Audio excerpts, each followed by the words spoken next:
On est en 2015, quand, alors que je traîne sur YouTube, je tombe par hasard sur une vidéo nommée Top 40 Lost Urban Episodes of Kid Shows d'un vidéaste alors assez fraîchement arrivé sur la plateforme nommé Blackpink dans le Rolleray.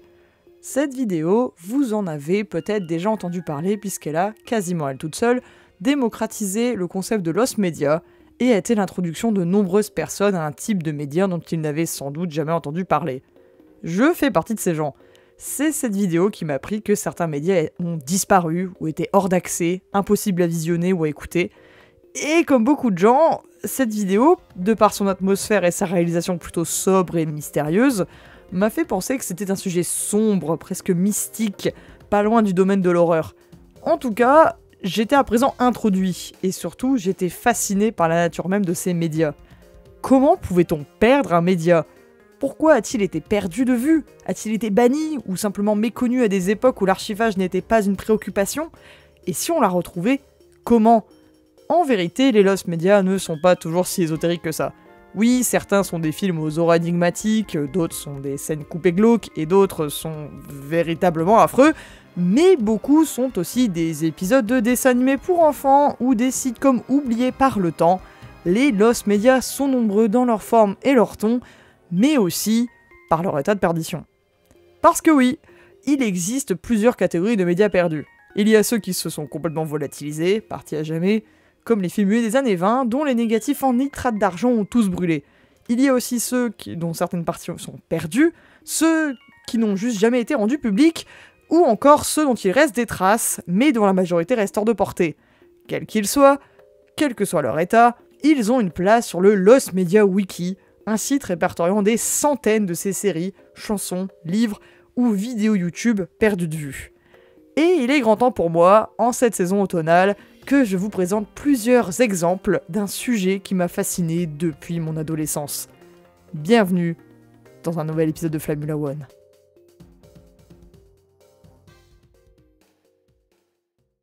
Bouh ! Pour Halloween, je suis habillé en mauvais cosplay de Feldup. Bon, le pastiche c'est bien, encore, mais revenons au vrai sujet de cette émission, c'est-à-dire la Formule 1. On ne dirait pas comme ça, mais il y a toute une variété de Lost Media à ce sujet. Et d'ailleurs, je suis sûr que certains d'entre vous doivent déjà envisager quelques images quand je dis ça. Et comme je sais desquelles il s'agit, parce que moi aussi j'ai été comme ça, je vais volontairement casser à la fois mon thème du mystère et du spooky, et vos attentes en vous prenant à contre-pied. Et je vais donc commencer par ce qui n'est bizarrement pas le plus évident, parce que ça devrait l'être. Non, promis, vous allez voir ce que je veux dire. Les très vieilles courses. Bah oui, le plus logique, c'est quand même de commencer par le plus vieux, mais aussi le plus basique.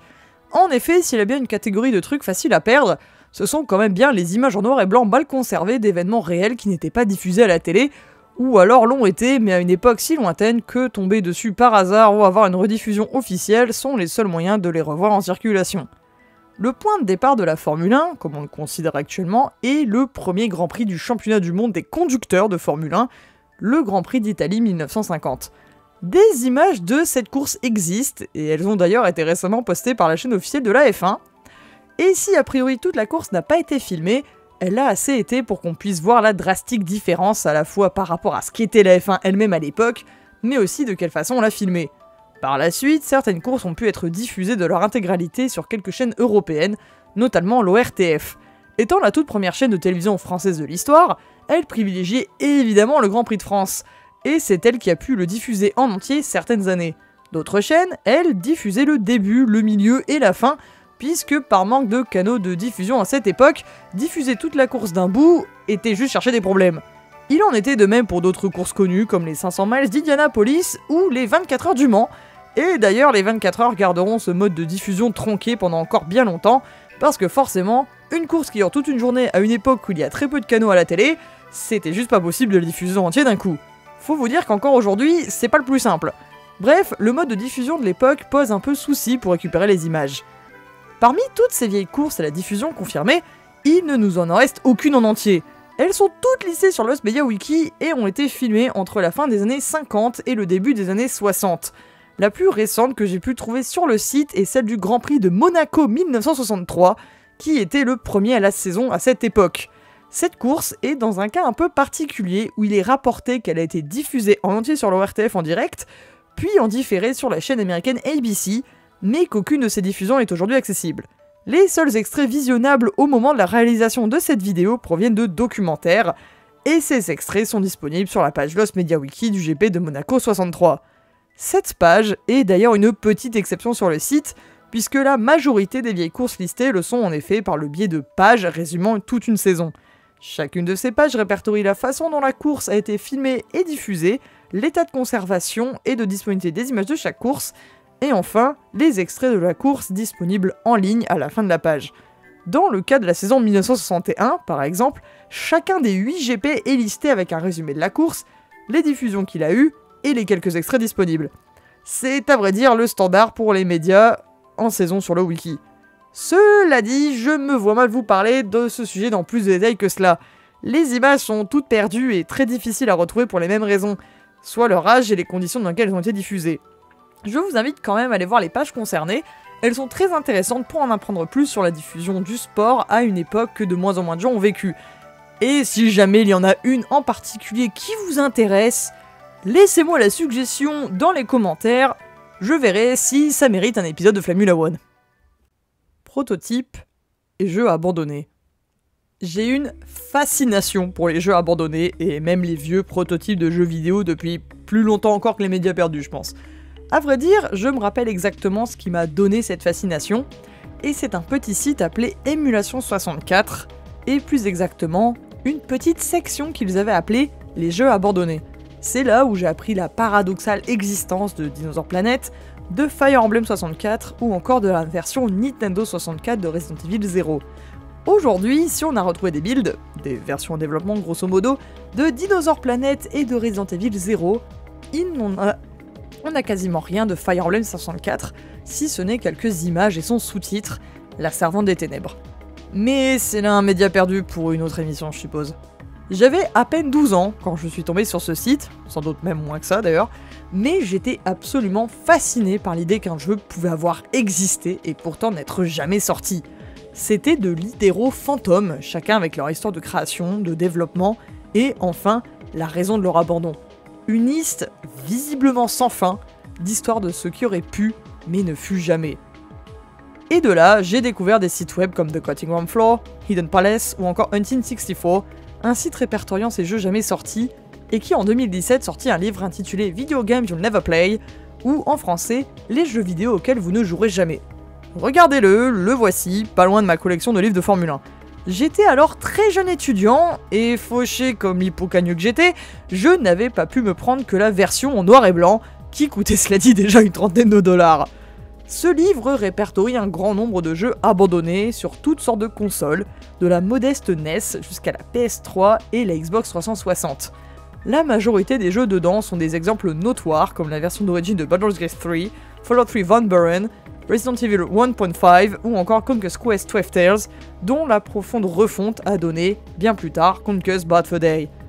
Parmi eux ne se trouvait toutefois pas l'obscur F1 World Grand Prix 3, un jeu développé de 2000 à 2001 pour la Nintendo 64 par le studio Paradigm Entertainment et dont il ne semble rester aucune trace. Comme son titre l'indique, ce jeu devait faire partie d'une série à franchise, dont le second opus est sorti en 1998. On ne connaît quasiment rien de ce jeu, mais étant la suite d'un jeu sur la saison 1998 publié en 1998, on peut supposer que le jeu aurait dû avoir la grille de 1999 ou de 2000. Son existence a longtemps dépendu d'une seule indication, qui était sur le site du développeur audio J.D. Smith, qui avait fait le design audio de F1 World Grand Prix 2.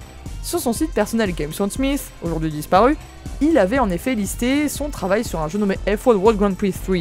Sur ce site, Smith clamait que le jeu avait été complètement développé, mais n'avait pas été édité. Il y avait aussi joint des images pour prouver l'existence du jeu, mais étant donné que ces images étaient une simple modification de la boîte du deuxième et des screenshots du premier F1 World Grand Prix, ça prouvait finalement pas grand chose. Une confirmation de l'existence de ce jeu est venue en décembre 2020, quand un utilisateur du Lost Media Wiki, Red Thunder, a contacté les développeurs du studio responsable pour la série. Les développeurs ont alors confirmé que le jeu avait bien existé, qu'il serait peu modifié par rapport à son prédécesseur, qu'a priori le contenu serait basé sur la saison 2000, et finalement que le jeu a été annulé à cause de la fin de vie de la Nintendo 64 et donc la faiblesse de son marché de joueurs. Le jeu était en fait fini à 90%, mais n'avait pas encore reçu l'approbation de Nintendo pour être publié. On sait également qu'une cartouche de jeu existe en la possession du patron du studio, mais que selon le contact de Red Thunder, il n'y avait quasiment aucune chance que le dit patron rende un jour public les contenus de cette cartouche. Ce développeur a aussi dit qu'une autre cartouche du jeu existerait quelque part, mais il n'y a eu ni confirmation ni preuve que cela soit vrai, et depuis décembre 2020, on n'a pas de nouvelles. Et ce n'est qu'un seul de ces jeux pour la Nintendo 64 qui n'ont jamais vu le jour. Au point que fut-il un temps on parlait de syndrome de la Nintendo 64 quand on parlait d'annulation de jeux de masse. Il ne semble peut-être pas bien unique, étant simplement un opus d'une série de jeux à franchise, mais il est important à sa propre échelle. Des gens ont travaillé dessus et méritent de voir leur travail mis en valeur. Un autre exemple dont j'ai envie de vous parler est le plus récent, répertorié par le Lost Media Wiki, et c'est le build pré-alpha de F1 2010, daté de la même année. Cette fois, il ne s'agit donc pas juste d'un jeu, puisque F1 2010 est bel et bien sorti et surtout peut encore être acheté d'occasion dans pas mal de magasins, mais d'une version antérieure dans le développement qui, elle, est très loin d'être facilement trouvable dans la nature. Pour qu'on soit tous sur la même onde, résumons vite fait, et sans doute assez mal, les différentes sortes de versions qui peuvent exister au cours du développement d'un jeu. Ces termes vont peut-être vous dire quelque chose si vous êtes vieux comme moi, et que vous avez connu le développement de Minecraft, puisque ce jeu a été rendu jouable très tôt dans son cycle de développement, dès 2009. L'alpha est bien souvent la première version où toutes les fonctions de base sont accessibles et fonctionnelles. La bêta, elle, est une version plus avancée, qui ressemble déjà bien plus au produit final, mais à laquelle il manque quelques fonctions ou des corrections de bugs. Le terme de prototype en général, lui, regroupe les alphas et bêta, mais peut aussi désigner un stade plus avancé qu'une bêta, puisque c'est surtout une version non finalisée, de quelque chose afin qu'il soit testé. Et les démos c'est encore autre chose, mais on n'a pas le temps là, c'est pas une page du cutting room floor ici. Dans le cas de F1 2010, c'est une pré-alpha, soit quelque chose de si précoce dans le cycle de développement qu'il s'agit quasiment d'une démo justement. Si on connaît son existence, c'est parce que son studio de développement, Codemasters, voulait montrer au fur et à mesure du temps l'évolution du jeu en prévision de sa sortie. Pourquoi faire ça pour un jeu à licence, me direz-vous ? Eh bien pour deux raisons. La première raison, c'est que Codemasters venait de prendre le relais de développement des jeux F1, et F1 2010 allait être leur première sortie sur PC, Xbox 360 et PS3 pour la franchise, donc les consoles qui importent, hein, grosso modo. La seconde raison, c'est que leur toute première sortie pour la dite franchise, les versions PSP et Wii de F1 2009, avaient reçu des avis mitigés. Bref, ils voulaient faire bonne impression quoi. Codemasters ont donc décidé d'enregistrer et publier des journaux de développeurs, 4 en tout, qui étaient des vidéos où l'équipe responsable du développement expliquait leurs procédés et montrait des images du jeu. C'est là d'où vient l'existence de la pré-alpha, qui était utilisée presque plus comme une illustration de leur vision du jeu qu'autre chose. En effet, ce prototype a une grosse particularité par rapport à la version finale, et c'est qu'il utilisait comme base la saison 2009 de F1, ce qui est une énorme différence par rapport au produit final, croyez-moi. Ça semble mineur dit comme ça, mais ça veut dire qu'on voit en image les Brown GP, une écurie fondée en 2009 à partir des cendres de Honda F1, et qui deviendra dès l'année suivante Mercedes Grand Prix, maintenant connue sous le nom de Mercedes AMG Petronas One Formula One Team. Oui, je connais son par cœur. Cette pré-alpha est aujourd'hui perdue. Si on sait qu'elle était jouable à un moment, elle n'est aussi pas disponible où que ce soit. On sait aussi qu'elle a été un moment jouable par le public, grâce à une vidéo de la chaîne YouTube BadgeJP, mais à part ça, rien de plus. Ces images nous confirment toutefois que la pré-alpha était bel et bien jouable, et pas juste une démo graphique.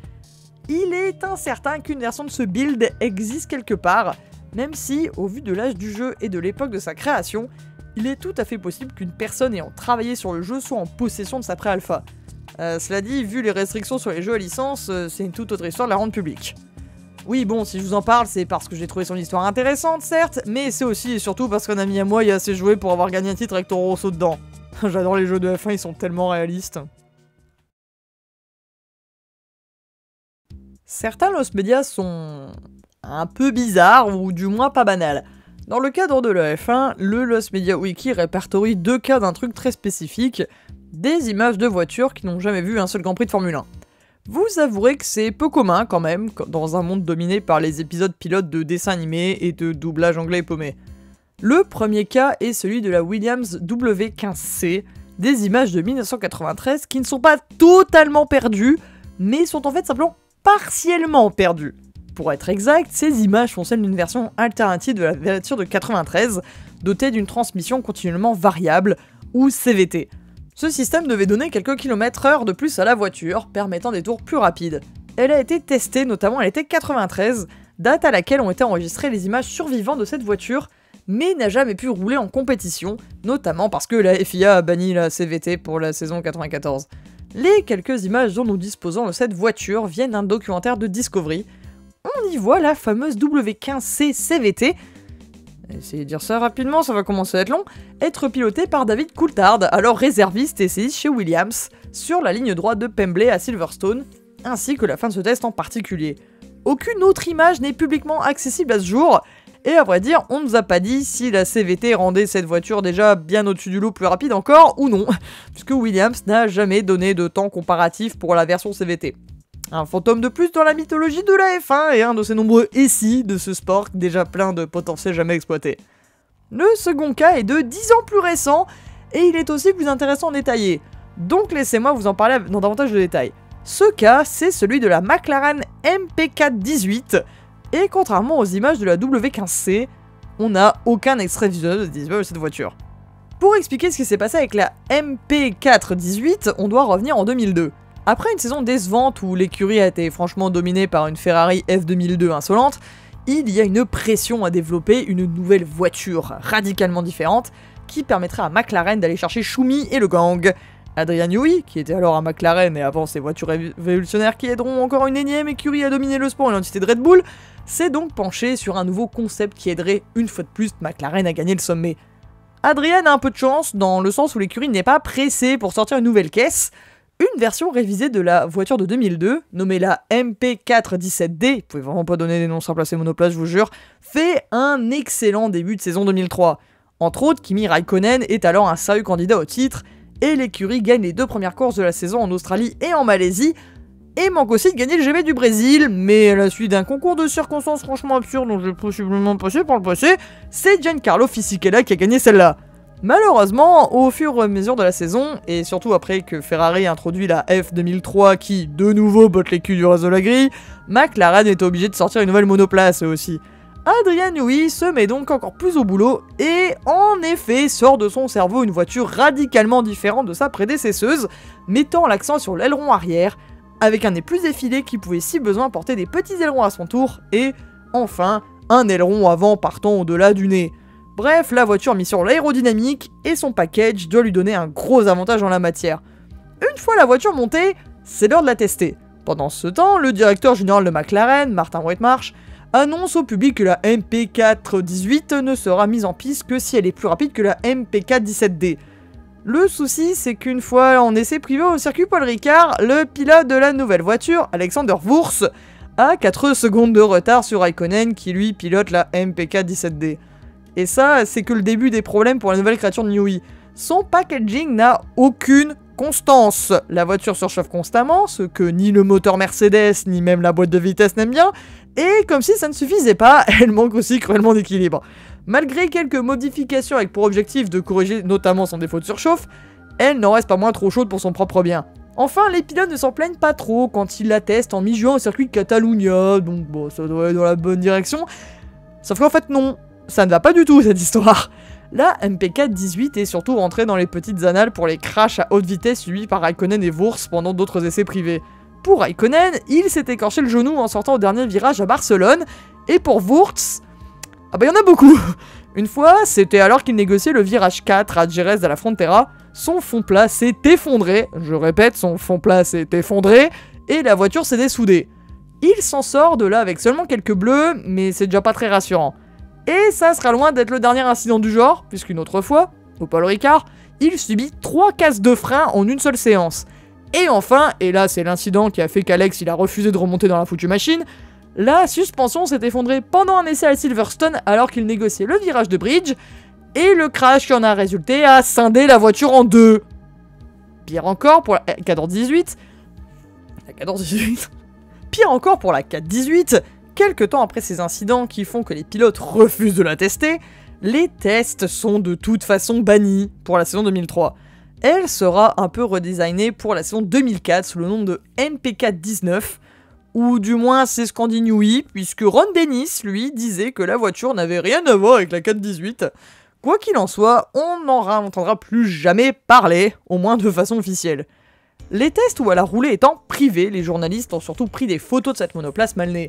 Toutefois, on suppose qu'il existe des images de surveillance de la voiture en fonctionnement.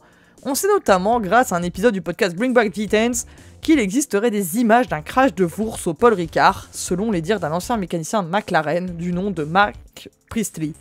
Cela dit, il est possible qu'il ait confondu avec un autre incident, très similaire, aussi arrivé à Wurz et qui s'était lui aussi produit au Paul Ricard, mais en 2005, alors que Wurz conduisait cette fois la MP4-20. De plus, il est fort probable que si elles ont un jour existé, ces images de surveillance aient été détruites depuis le temps. En tout cas, aucune vidéo de cette voiture n'existe actuellement, et peut-être ne la verra-t-on jamais en mouvement. Je suis obligé de donner un avertissement de contenu pour les parties suivantes. Les 2 sections qui vont suivre abordent des crashs mortels, et franchement des cas d'école en ce qui s'agit de curiosité morbide en rapport avec les lost media. Je vais rester vague dans les détails et les descriptions, parce que je trouve ça dégueu aussi, mais je vais tout de même devoir rapidement vous décrire un cadavre ainsi que la mort de 2 personnes. Si vous ne souhaitez pas voir cela, je vous donne rendez-vous au minutage qui est actuellement à l'écran, ou alors référez-vous au chapitrage dans la description. Pour une fois, il y en aura un. Ayrton Senna, mai 1994. La F1 n'échappe pas aux lost media classifiés comme NSFL, Not Safe for Life, le frère bien plus énervé d'une SFW. Cet avertissement est donné sur le site pour les médias les plus tordus, comme les enregistrements de mort en direct, ou pour les fictions, celles qui abordent des thèmes glauques comme la violence sexuelle. Si je ne suis guère friand de parler de ce genre de lost media, alors que c'est une des catégories les plus connues de la chose, ça me semble malheureusement impensable de faire cette vidéo sans en parler. On parle en effet d'un sport qui, à une certaine époque, connaissait plusieurs morts par an, que ça soit côté pilote ou côté public. Certaines de ces morts sont illustrées par des photos, des vidéos, souvent pas bien graphiques, mais dont la violence est avérée et parfois sous-estimée. Je ne compte plus le nombre de fois où j'ai vu des images de la Ferrari virevoltante de Gilles Villeneuve à Zolder le 8 mai 1982, jamais sans chercher à le voir, toujours parce qu'elles étaient incluses quelque part. On a souvent les images de crash mortels, mais heureusement, souvent, nous ne voyons pas le pire des conséquences. Un exemple notoire nous vient toutefois de ce qui semble être le plus gros traumatisme du sport depuis ces 40 dernières années, la mort d'Ayrton Senna au Grand Prix de Saint-Marin 1994. Quelques minutes après le crash qui a emporté la vie d'un des plus grands noms de la F1, pendant le drapeau rouge, un journaliste italien du nom d'Angelo Orsi est sur le site du crash.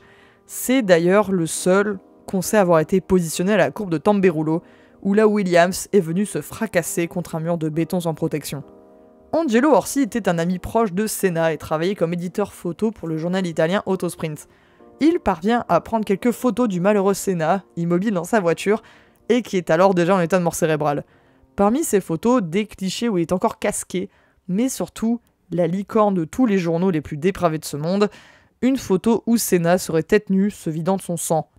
Quand Orsi a développé les photos, quelques jours plus tard, il savait déjà qu'elles ne seraient jamais publiées. On connaît l'existence de ces photos parce que le commentateur brésilien de la course, Galvão Bueno, a dit avoir vu Orsi prendre les photos, disant qu'il avait visé sans même savoir ce qu'il prenait vraiment en photo. Il a ensuite informé la famille Senna, qui en a à son tour interdit la publication. On ne va pas se mentir que c'est compréhensible, vu la violence graphique de l'accident et le deuil que la famille a dû subir. Orsi, lui, a toujours respecté les souhaits de la famille, et a donc lui aussi refusé la publication de ses photos, ce que Bueno respectait assez pour le signaler quand on lui a posé la question à ce sujet. Selon la biographie de Life of Senna, ces photos demeureraient depuis dans un coffre-fort au QG d'Autosprint. Toutefois, il existera toujours des salauds, et parmi eux se trouvent les quelques journaux qui ont vu dans ces photos un gros titre aguicheur pour leur publication. Angelo Orsi a ainsi reçu plusieurs demandes, parfois de plusieurs dizaines de milliers d'euros, pour ces photos. Angelo, lui, a toujours et systématiquement refusé, soutenu par sa hiérarchie, malgré la pression et les malles financières avancées par ses publications sans scrupules. Selon le documentaire Ayrton the Magic, à la suite d'une demande express d'Orsi, le directeur d'Autosprint, Carlo Cavici, brûle la photo la plus graphique de la collection, celle de Senna la tête nue. Elle ne pourra ainsi jamais être vue, et c'est sans doute pour le mieux. Jules Bianchi, septembre 2014. Cette année, on a malheureusement commémoré les 10 ans de la mort de Jules Bianchi, pilote français mort dans le coma quelques mois après un crash mortel au Grand Prix du Japon en 2014. La tragédie a dévasté sa famille et profondément marqué le monde de la Formule 1, que ce soit les autres pilotes ou ses proches, à l'instar de Charles Leclerc, que Jules parrainait. Le crash lui-même est un très malheureux incident de course. Dans une course frappée par un typhon, Jules était parti en aquaplaning. Malheureusement pour lui, la médiocre visibilité fait qu'il n'a jamais pu voir à temps pour l'éviter une grue de construction qui était stationnée là pour retirer la voiture échouée du pilote allemand Adrien Sutil.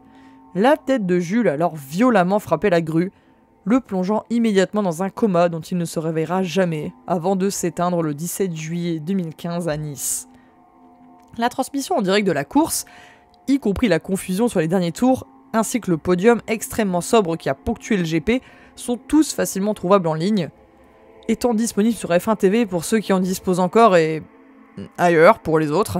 Ce qui n'a toutefois jamais été rendu public par Formula One Management est la vidéo à bord de la Marussia numéro 17 de la course, et certainement pas le moment du crash qui emportera son pilote 9 mois plus tard. Il existe un éternel débat sur la moralité, ou non, de rendre public des images des derniers instants de quelqu'un. D'ordinaire, et je pense que ça s'entendait dans la partie au sujet d'Imola 94, je trouve que c'est inutile, voire dangereux de lâcher des images pareilles dans la nature, saisissables par le premier détraqué venu. Cela dit, je comprends un peu pourquoi cet on-board en particulier est recherché, et c'est parce que la F1 et la FIA ont sans doute des choses à se reprocher sur l'accident qui a emporté Jules Bianchi. On n'a jamais eu d'image du tout, et les gens, persuadés qu'on leur cache quelque chose, veulent plus de transparence de la part de tous les organismes impliqués dans cette histoire. Ils suspectent que quelque chose cloche, et veulent soit en avoir la preuve, soit s'assurer qu'il n'en est rien. Vu les circonstances un peu floues autour de cet accident, qui n'a littéralement pas été filmé et dont même Marussia n'a compris la gravité que quelques minutes après les faits, tant la visibilité nulle et le chaos sur la piste détrempée ont perturbé tout le monde, le soupçon est autorisé. Dans le cas de cet on-board, et contrairement à celui partiellement disponible de Senna Imola, qui est aussi sur le wiki d'ailleurs, on pourrait même arguer que les images ne sont pas celles de la mort de quelqu'un, puisque même si cet accident a fini par emporter Jules, l'on-board lui-même ne montrerait pas sa mort. La zone est grise, la pente est glissante, comme avec tout média de ce genre. Cela dit, vous et moi, nous ne sommes pas des détectives. Que nous ayons accès ou non à ces images, bah c'est pareil. Ça ne fera pas revenir Jules, et ça n'avancera personne au sujet des causes de son décès. Alors laissons les autorités compétentes, bon, peut-être pas la FIA, s'occuper de ça, s'il y a quelque chose à y revoir. C'est à la famille Bianchi de décider, et s'ils ne veulent pas que ces images soient publiques, eh bien ça serait bien de respecter leurs souhaits. On ne parle pas d'un film perdu ici. Avant de finir cette vidéo, j'ai envie de vous présenter ma nouvelle Moby Dick, qu'on ne trouvera jamais et que je n'ai même pas envie de voir de mes propres yeux, mais dont l'existence comme l'histoire me fait beaucoup trop rire pour garder cette anecdote pour moi. Et aussi, je vous avoue que finir la vidéo sur la mort de Jules Bianchi, c'est un petit peu triste quand même. C'est une photo de Jacques Chirac. Laissez-moi vous mettre dans le contexte. On est le 4 août 2001, dans le sud de la France, et plus exactement à Fort-de-Brégançon. Dans cette charmante bourgade du Var, une villa en particulier est devenue une résidence de vacances de choix pour les présidents français, et Jacques Chirac, alors chef de l'État, n'y échappe pas. Il trouve l'endroit un peu ennuyeux, mais Bernadette le kiffe bien, et d'ordinaire on y est plutôt tranquille. Toutefois, cette année-là, le contexte est plus troublé avec un voisin bruyant et des paparazzis trop curieux, quel pléonasme, rôdant autour de la villa. Ce jour-là, embêté durant ses vacances par le bruit d'un sale hélico, Chirac se lève de peu importe où il était assis et va voir à la fenêtre, en grande partie dénudé. Les photographes qui se trouvaient dans le coin sont déjà sur le fait, mais voilà que Chichi se retire de la scène. Tant pis pour ceux qui n'ont pas eu leur cliché. Sauf que, retournement de situation, Chirac revient avec une paire de jumelles et complètement à poil. Il y a tout à l'air et les photographes s'en donnent à cœur joie le temps que ça dure. Ils rentreront chez eux sans doute hilares de l'événement, peut-être n'en croyant pas à leurs yeux que le président de la République se soit foutu à poil pour observer un mec avec des jumelles, et sûr, ou presque, d'en tirer bon pactole. Alors, vous vous demandez sans doute pourquoi je vous parle de Jacques Chirac dans mes vidéos de F1. Eh bien, c'est parce que le facétieux pilote d'hélicoptère qui faisait chier le Jacos pendant ses vacances était nul autre que... le champion du monde de Formule 1 en titre, Michael Schumacher, qui, oui, était en vacances au même endroit que Chirac, et peut-être, à l'instar d'un autre pilote Ferrari avant lui, avait décidé de faire chier le voisinage avec son gros engin qui fait du bruit. Celui avec une hélice, je précise. Et à vrai dire, les paparazzi n'étaient pas là pour le président, mais parce que Schumi avait garé son yacht pas loin, et les paparazzi kiffent suivre les champions du monde de Formule 1. Bref, les photos du Sgeg-Achichi sont en fait une balle perdue de quand Schumacher est venu faire chier le sud de la France avec son gros bateau. Son littéral bateau, je précise. La raison pour laquelle ces photos sont perdues est un petit peu potiche. Les photographes qui les ont prises ont tenté de les vendre à des magazines People, y compris Paris Match, qui a pour distinction d'avoir fait son beurre sur les couvertures avec des super photomontages. Non, attendez, ça c'est Sauvé par l'amour et son contenu me fait peur et en plus ça n'a rien à voir. Et en postant des photos dénudées de personnes connues. Étrangement, même eux n'ont pas voulu publier dans leur page le sgeg du président. L'autre raison, c'est que certains de ces photographes ont oublié d'enlever le cache de leur appareil et n'ont donc en fait rien pris. Et parmi ceux qui ont pensé à le faire, certains se sont rendus compte que leurs photos étaient floues. Et donc concrètement, en plus elles étaient prises de loin, et ben elles étaient dégueulasses et on n'y voyait rien. Oups. Bref, même pas sûr qu'il y ait grand chose sur nos photos de président à poil. En tout cas, merci Michael pour la barre de rire qu'a été de découvrir cette page pendant une pause déj au taf, puis de la lire à ma pote un soir au bar. Qu'est-ce qu'on aurait fait sans toi et ta contribution ce mardi midi là, hein? Bon, peut-être que mon collègue Alexandre m'aurait moins pris pour un fou, oui.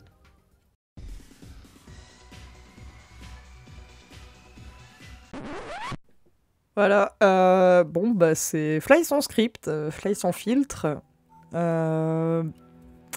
Encore une fois, c'est rare que j'enregistre des posts, crédits, scriptum, tout ce que vous voulez. Là j'enregistre un parce que cet épisode il était particulièrement compliqué à faire, je ne sais pas pourquoi.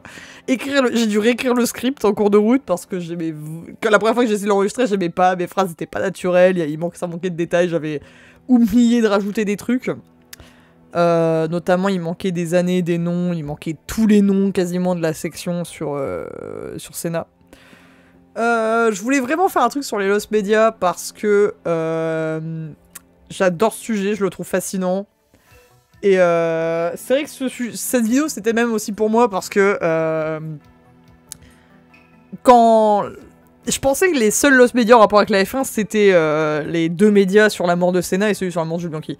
C'est faux, il y en a plein d'autres, il y en a plein que j'ai pas fait, il y a une série avec Grammy que j'ai pas faite, il y a un truc sur l'écurie Arrows que j'ai pas fait non plus dans la vidéo, il y a plein de vieilles courses.